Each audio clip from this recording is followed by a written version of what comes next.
So in the Suicide Squad movie, Harley Quinn uses a baseball bat, kinda like this one here that I made. But in more traditional Batman canon, Harley Quinn uses a giant mallet, kinda like this one that I made for myself. By the way, I'm also uploading a video at the same time as this one talking about how I made this. Go check it out, hint, hint. Anyway, since I've got both of them, I thought I could run some tests. What is better for smashing, a Harley Quinn mallet or a Harley Quinn bat?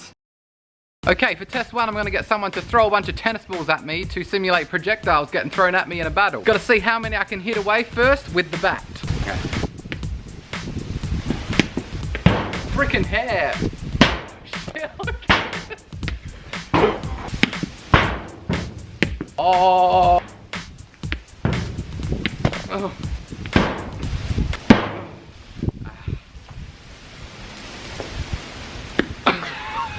So pretty much exactly what I thought would happen did happen. The baseball bat is much easier to wield because it's so light. This thing's heavy, so you can't get it there in time quick enough to block the stuff. Okay, for test number 2, I got 2 of these melons. One's gonna get 1 hit with the baseball bat. One's gonna get 1 hit with the mallet. I'm gonna decide which of the melons had more damage to decide which is better for smashing heads. Also, I'm gonna take the wig off. It turns out there's probably a reason they don't let people in the army have pigtails and little bits of fringe covering their goddamn eyes. It is not good for fighting.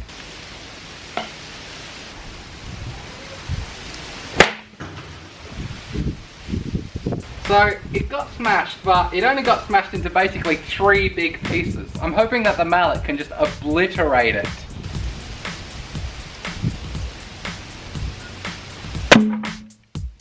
What? It just cracked in half. It didn't, hang on.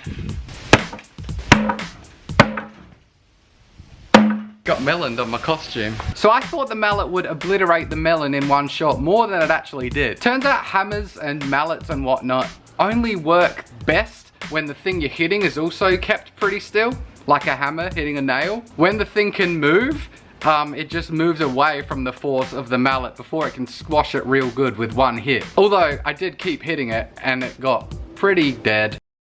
There's one test that I haven't run yet, and that is the looking cool test. That's cool. Dead, dead, dead. Hope the neighbors can't hear me yelling that. Dead. Dead, dead. So before I talk about which weapon I think is better, I want to thank cosplaysky.com for sending me this weird Harley Quinn outfit. They were nice enough to make male versions of the Harley Quinn shoes without a huge heel because, you know, I don't want to heel. I didn't want to look stupid. The more observant among you may have noticed that I was wearing denim shorts instead of the traditional Harley Quinn hot pants. They did send me the hot pants. I decided not to wear them just because it would have been not very visually pleasing for you guys if I had these on. They actually did a thing where if you go to the website, you can write friggin' 10 and you get some percentage off the thing. I can't remember. It's like 10%.